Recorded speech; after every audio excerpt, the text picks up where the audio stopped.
أشهد أن لا إله إلا الله وأشهد أن سيدنا محمدا عبده ورسوله لا نبي بعده. قال الله تعالى في القرآن الكريم: أعوذ بالله من الشيطان الرجيم. بسم الله الرحمن الرحيم. والعصر إن الإنسان لفي خسر إلا الذين آمنوا وعملوا الصالحات وتواصوا بالحق وتواصوا بالصبر. صدق الله العظيم. Izinkan saya selaku Sekjen BEM Pusat membacakan struktur organisasi Barisan Muda Umat Dewan Pimpinan Daerah Kabupaten Pidijaya sebagai berikut. Majelis Mustasyar Barisan Muda Umat. Ketua Majelis Mustasyar yang terhormat Tunku Haji Munaribin MDiah. Sekretaris Majelis Mustasyar Tunku Haji Asbahani MM. Dewan Syariah Tunku Bakhtiar Hashim. Dewan Kehormatan Tunku Usman Syahwat. Dewan Pembina Muspida Plus. Dewan Penasehat Dr. Tunku Haji Anwar Usman MM. Dewan Pengawas Tunku Muhammad Az-Zawahiri. Dewan Tamfidri Barisan Muda Umat atau pengurus harian. Ketua Tunku Haji Sibral Malaysi MA Esos. Wakil Ketua 1 Tunku Ishaq Haji Syakubat SI.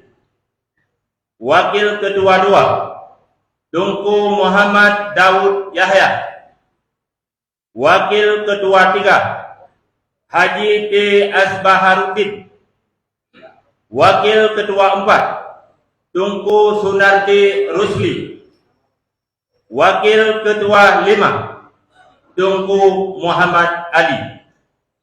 Sekretaris Mukhtar.